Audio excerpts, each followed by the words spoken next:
बिस्मिल्लाहिर्रहमानिर्रहीम, अस्सलाम वालेकुम। आज 1 अगस्त है और दिन है जुमेरात का। इस वक्त हम ऐसी जगह पर मौजूद हैं, इससे पहली वीडियो भी की थी, जहां से शाहराए दस्तूर की अहम और बड़ी इमारतें आपको दिखाई दे रही हैं। वैसे इस जगह को जो है वो क्या कहें, हम इस जगह को ढूंढने का क्रेडिट जो है वो साकिब बशीर साहब को जाता है। जब से उन्होंने वीडियो की है, हमने कहा हम भी यहाँ से जाके करें। जिस तरह से ज़बरदस्त यहाँ से नज़र आ रही हैं पीछे मारगला की पहाड़ियाँ और साथ ही शाहराए दस्तूर की अहम इमारतें।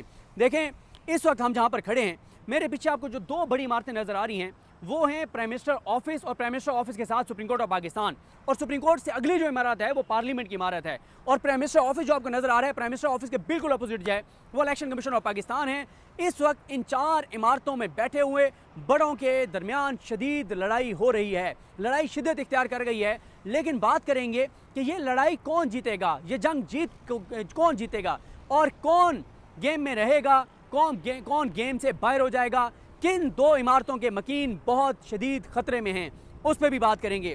देखें, मुझे याद आ रहा है कि एक बार साकिब निसार साहब ने एतजाज़ अहसन साहब को कहा था।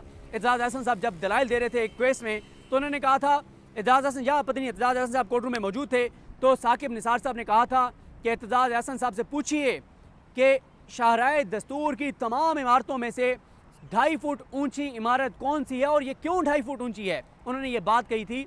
तो देखें, अल्टीमेटली जिस इमारत ने सर्वाइव करना है, जिस इमारत ने ये जंग जीतनी है, वो सुप्रीम कोर्ट ऑफ पाकिस्तान की बिल्डिंग है। और सुप्रीम कोर्ट ऑफ पाकिस्तान की बिल्डिंग में बैठे हुए चीफ जस्टिस पाकिस्तान जस्टिस काजी फ़ाइज़ ईसा साहब की बात नहीं हो रही, सुप्रीम कोर्ट की बात हो रही है। क्योंकि सुप्रीम कोर्ट जो होती है, सुप्रीम कोर्ट ये होती है कि जब जजेस बैठते हैं तो जो अक्सरियत का फैसला होता है वो सुप्रीम कोर्ट का फैसला होता है, बाकी खिलाफी नोट होते हैं।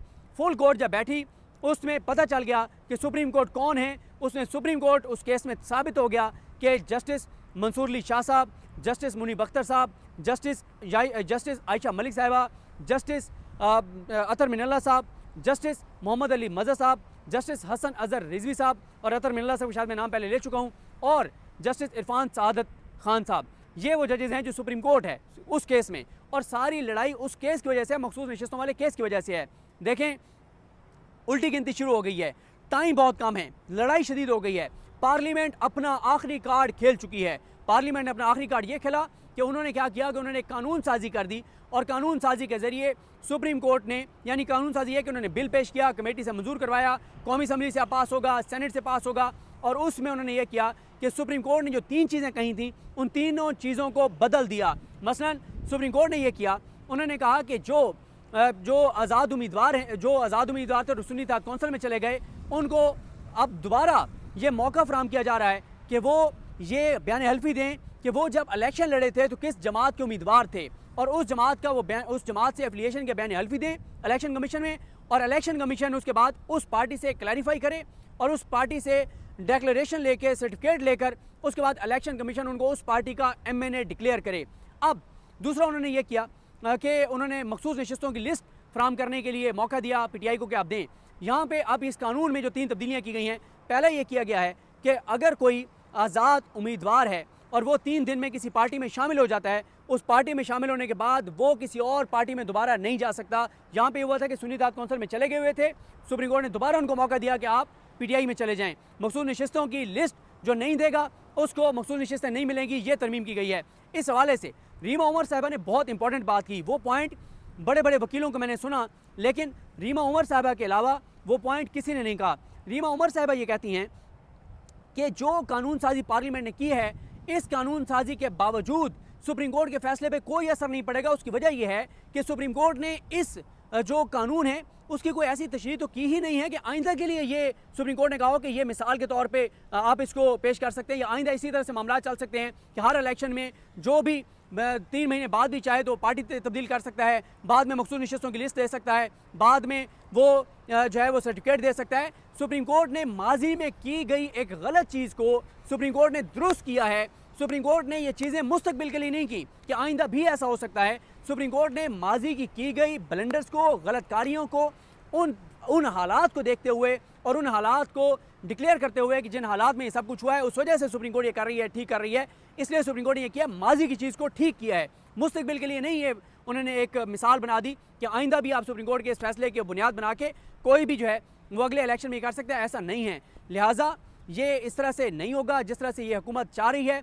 और फिर सुप्रीम कोर्ट के देखें 13 में से 11 जजेस ने क्या कहा, 2 जजेस के अलावा 2 जजेस अमीनुद्दीन खान साहब और नईम अख्तर अफगान साहब, इन दो ने कहा कि इलेक्शन कमीशन ने जो किया वो बिल्कुल दुरुस्त किया कि उन्होंने मखसूस नशिस्तें नून लीग और पीपल्स पार्टी MQ में तकसीम कर दी। उन्होंने बिल्कुल दुरुस्त किया है और सुप्रीम कोर्ट की मंशा यही थी कि बल्ले वाले फैसले की कि जब बल्ला छीन लिया गया तो PTI बतौर पॉलिटिकल पार्टी नहीं थी, जब वो बतौर पॉलिटिकल पार्टी नहीं थी तो फिर उनकी जो है वो मखसूस नशिस्तें नहीं है, या उनकी इंटरप्रिटेशन अब तफसीली फैसला आएगा तो वो ये होगी कि क्योंकि PTI ने जो है PTI के लोगों ने इनके PTI के प्रॉपर सर्टिफिकेट जमा नहीं करवाए थे और मखसूस नशिस्तों की लिस्ट जमा नहीं कराई थी, लिहाजा इसलिए इनको मखसूस नशिस्तें नहीं मिल सकती। लेकिन 13 में से 11 जजेस, जिनमें चीफ जस्टिस पाकिस्तान जस्टिस काजी फाइज ईसा भी शामिल हैं, उन्होंने ये कहा कि इलेक्शन कमीशन ने सुप्रीम कोर्ट के 12 जनवरी के फैसले को गलत इंटरप्रेट किया।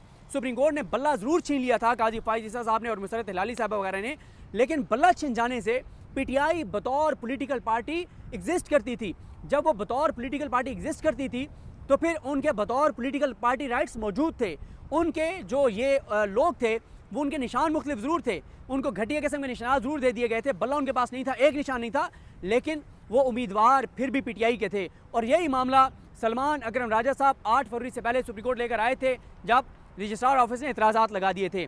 तो सुप्रीम कोर्ट के 11 जजेस ने कहा कि इलेक्शन कमीशन की ये तशरीह गलत थी कि बल्ला छिन बांध जाने के बाद PTI बतौर पॉलिटिकल पार्टी भी एग्जिस्ट नहीं करती थी और इसलिए उनका मखसूस नशिस्तों को कोई राइट नहीं है। तो अब जितनी इन्होंने कानून साजी की है ये इनके मुंह पे पड़ेगी, इसका कोई असर नहीं होगा। सुप्रीम कोर्ट से बड़ी खबर का इंतजार कीजिए, सुप्रीम कोर्ट से बड़ी खबरें आने वाली हैं और उसकी एक वजह है, सुप्रीम कोर्ट ने जो डेडलाइन दी थी वो वैसे तो डेडलाइन अगर आप वर्किंग डेज काउंट करते हैं तो वो सितंबर में जाके आती है, लेकिन PTI ने एक स्मार्ट मूव की। PTI ने स्मार्ट मूव ये की कि PTI ने डेडलाइन का इंतजार नहीं किया, उन्होंने बर वक्त तमाम बयान हल्फी जमा करवा दिए और बयान हल्फी जमा करवाने के बाद बजाय इसके कि इलेक्शन कमीशन PTI से रब्ता करता कि आप बताएं कि आपके उम्मीदवार थे या नहीं थे, उन्होंने खुद से ही PTI ने सर्टिफिकेट जमा करवा दिया है कि हाँ ये जो 41 लोग जिन्होंने बयान हल्फी जमा करवाए हैं ये हमारे उम्मीदवार थे। अब इलेक्शन कमीशन को अगले 5 दिन 5 रोज़ बाकी हैं, 5 रोज़ में इलेक्शन कमीशन को सुप्रीम कोर्ट के फैसले को इम्प्लीमेंट करना है और उनको वेबसाइट पे PTI के लोगों को, PTI के MNAs को डिक्लेयर करना है कि ये PTI के MNAs थे। अगर इलेक्शन कमीशन ऐसा नहीं करेगा तो ये वाज़े तौर पे तौहीन अदालत होगी और इलेक्शन कमीशन बाद में ये नहीं कह सकेगा कि हमने तो दरख्वास्त जमा करवाई थी। ये चीज़ बहुत गले पड़ेगी सिकंदर उस्मान राजा साहब के, इनके हालात वैसे भी ठीक नहीं हैं और ये भी हो सकता है कि अगले 4-5 दिनों में जो है वो तफसीली फैसला जारी हो जाए।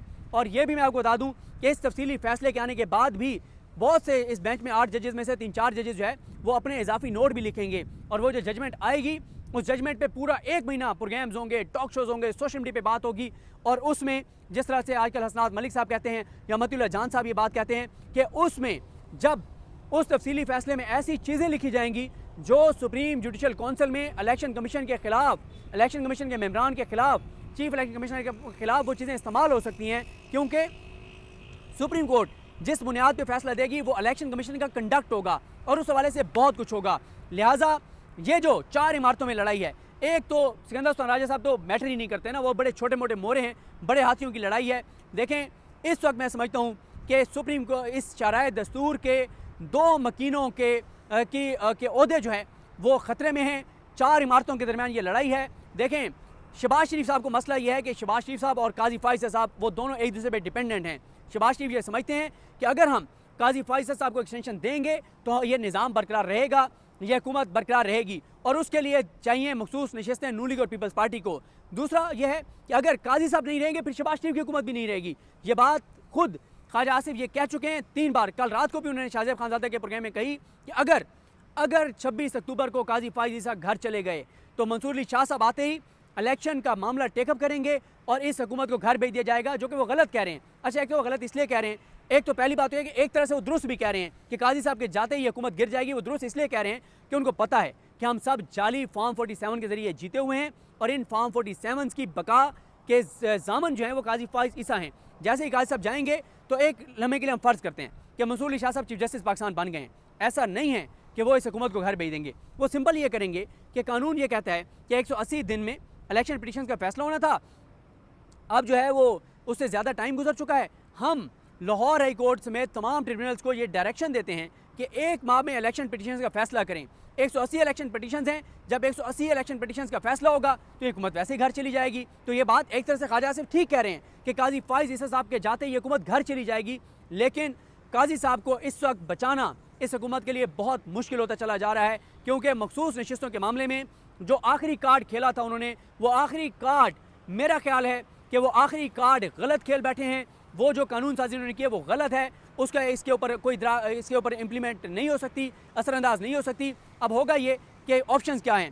पहला ये है कि सुप्रीम कोर्ट तफसीली फैसला जारी कर दे, उसमें चीज़ें क्लैरिफाई हो जाएं। दूसरा यह है कि जजेस चैम्बर में उनको बता दें कि क्या कर रहे हैं। तीसरा यह है कि ये सारा मामला सुप्रीम कोर्ट में चैलेंज हो जाए, जजेस बैठ के फैसला कर दें। लेकिन एक बात तो तय है कि सुप्रीम कोर्ट अपने इस फैसले पे इम्प्लीमेंट करवाएगी। फ्यूचर के 5 चीफ जस्टिस की साख का मामला है, उनकी क्रेडिबिलिटी का मामला है कि उनके फैसले को इलेक्शन कमीशन इस तरह से जूते की नोक पर रख सकता है या नहीं रख सकता। और दूसरा उनका ये है कि जनाब ये तो कल को सुप्रीम कोर्ट कोई भी फैसला देगी और उसको जो है पार्लियामेंट बैठ के कानून साजी करके और उड़ा देगी। और इस हवाले से जो रीमा उमर साहबा ने बात की, इससे पहले बैरिस्टर साद रसूल साहब और फैसल चौधरी साहब ने भी यही बात कही थी, एक पॉइंट, और वो ये था कि जब भी सुप्रीम कोर्ट आइन के किसी शिक की तशरीह कर देती है, फिर आप सिंपल कानून साजी के ज़रिए उस चीज़ को गैर मौसर नहीं कर सकते। आइन की जब सुप्रीम कोर्ट तशरीह कर देती है, फिर आपको आइनी तरमीम करनी पड़ेगी। और यहाँ पे सुप्रीम कोर्ट जो है वो इलेक्शन एक्ट की तशरीह करने नहीं बैठी थी।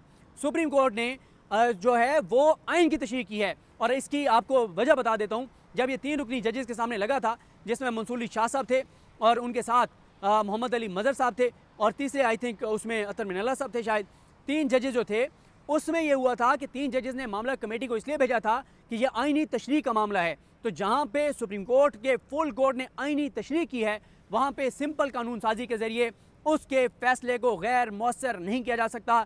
तो शहर इक़्तिदार में शाहराए दस्तूर की 4 इमारतें, इनमें लड़ाई शदीद है, आखिरी कार्ड खेले जा रहे हैं। काजी साहब और शहबाज शरीफ साहब एक दूसरे पर डिपेंडेंट हैं। काजी साहब रहेंगे तो हुकूमत रहेगी, काजी साहब जाएंगे तो हुकूमत भी जाएगी। इन दोनों की कुर्सियाँ ख़तरे में हैं और 4 या 6 माह मैक्सिमम इस हुकूमत के, इससे ज़्यादा नहीं है। मैं बता चुका हूँ कि 27 अगस्त तक इमरान खान साहब की रिहाई के हवाले से फाइनल हो जाएगा कि कब वो बाहर आ रहे हैं। उससे पहले भी कोई बड़ा किसी अदालत से फैसला आ सकता है, लेकिन ये इस वक्त सूरत हाल है। अल्टीमेटली जो प्रिवेल करेगी वो सुप्रीम कोर्ट करेगी, क्योंकि तगड़े जजेस हैं। और ये वो दौर नहीं है जो बंदयाल साहब वाला था, जब काजी फैसल साहब ने ग्रुप बना के सुप्रीम कोर्ट को इतना कमज़ोर कर दिया था कि सुप्रीम कोर्ट बिल्कुल जो है वो टके टोकरी हो गई थी, सिर्फ उस ग्रुप की वजह से जो काजी साहब ने बनाया हुआ था। अब मंसूर अली शाह साहब, मुनीब अख्तर साहब, ये कंसीडर होते थे अलग अलग ग्रुप, दोनों एक पेज पर हैं, आइन की खातिर, कानून की खातिर, इस मुल्क की खातिर, अपने हलफ की खातिर। तो चीज़ें बड़ी तेज़ से बदल रही हैं। जैसे ये मौसम ज़बरदस्त है, पाकिस्तान के हालात भी बेहतरी की तरफ जाने की उम्मीद पैदा हो गई है। ये हालात बेहतर होंगे, पाकिस्तान आगे जाएगा। ये इस वक्त ताज़ा तरीन सूरत हाल है शहर इक़्तिदार से, शाहराए दस्तूर से। मुझे अपनी दुआ में याद रखें। अलग नहीं, हम सब का हामी नासरू। अल्लाह हाफ़िज़।